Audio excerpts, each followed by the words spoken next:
Yo, what's up, guys? Welcome back to a brand new video. It's your boy Jay. I'm here to say I got another story time today. Today's story time pretty interesting. It's about the time where, to put it simply, it's basically about the time where I got robbed at gunpoint. So let's get into it. The story time takes place when I was 15, like early 15. So like somewhere during like the spring of me being 15. So I was chilling with a friend. We'll call this friend Rick. I was over his house just chilling. And you know how it is when like you're chilling and you're just vibing. So we're just sitting there vibing, chilling, and he was like, "Yo, do you want to like go for a walk?" So I'm like, "Sure." Mind you, it's kind of, it's not late. It was like 10 o'clock. So to some people that's late. To me, it's not late. So it's like 10 o'clock. And, we're sitting there relaxing, and he was like, "Yo, you want to go for a walk?" So I'm like, "All right, yeah." So we go out for this walk.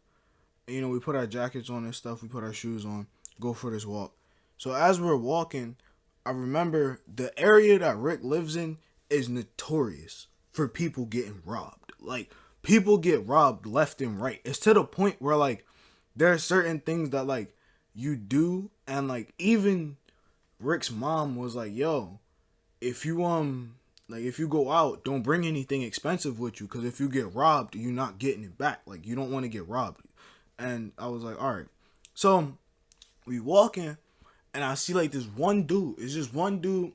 He got the black hoodie on, and I noticed he was doing something fishy because, all right, so on the east side, I don't know if like I have any West Coast like people, but on the east side, usually you could tell when somebody's up to something like crazy because they'll put their hoodie on and they'll pull on the strings to make it so like you can only see their eyes, and they tie it up.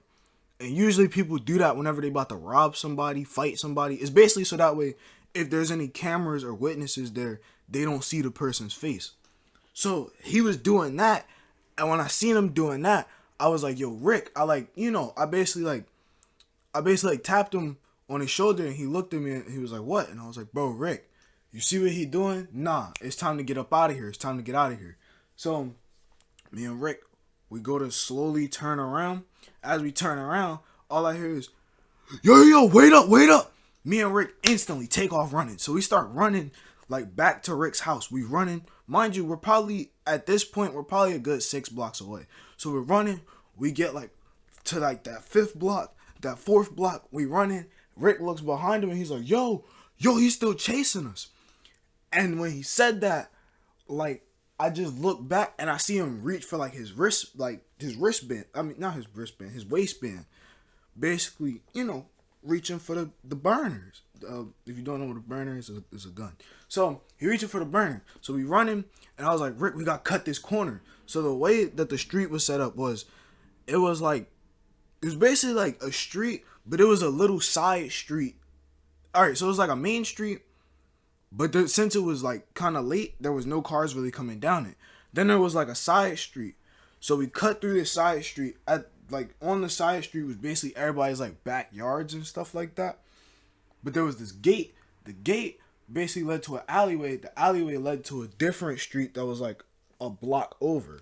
So that's what we did. We ran through the side street, jumped the gate, ran through this alley. The whole time this guy's chasing us.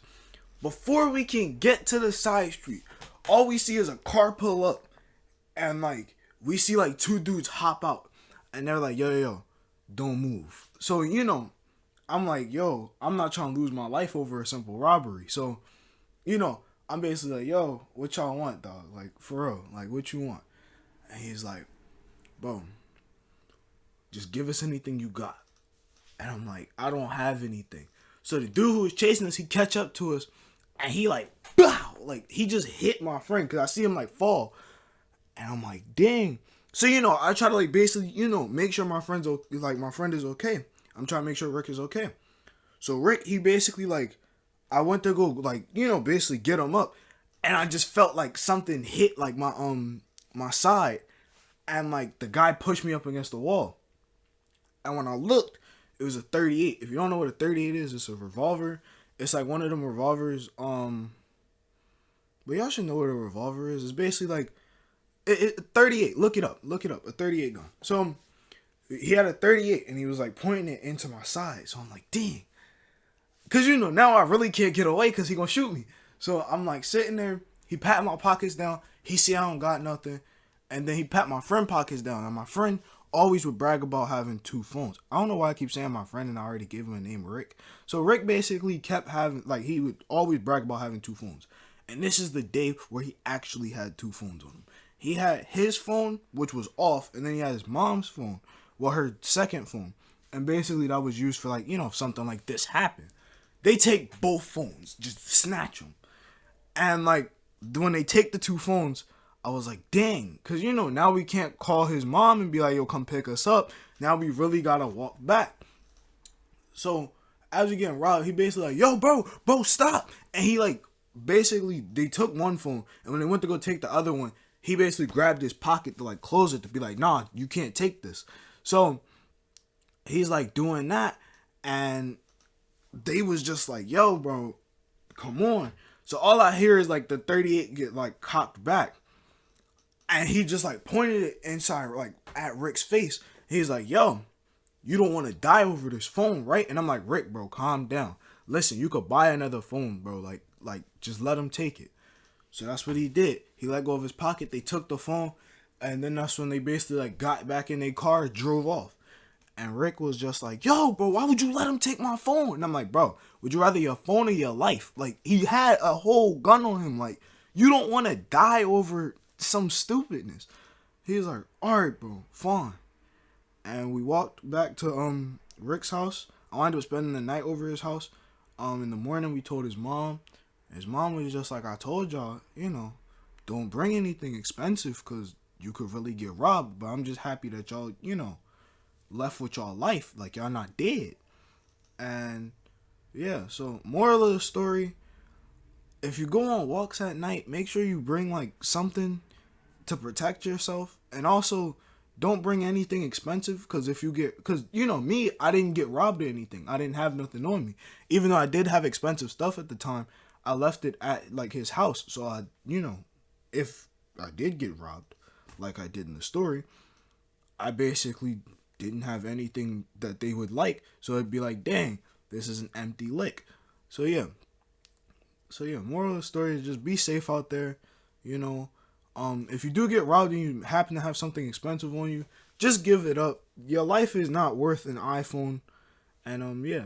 So that's story time for today. If you guys enjoyed, make sure you comment down below, smash the like button, turn on post notifications, and subscribe. It's your boy Jay. Bow. I'll see you guys in the next video. Woo!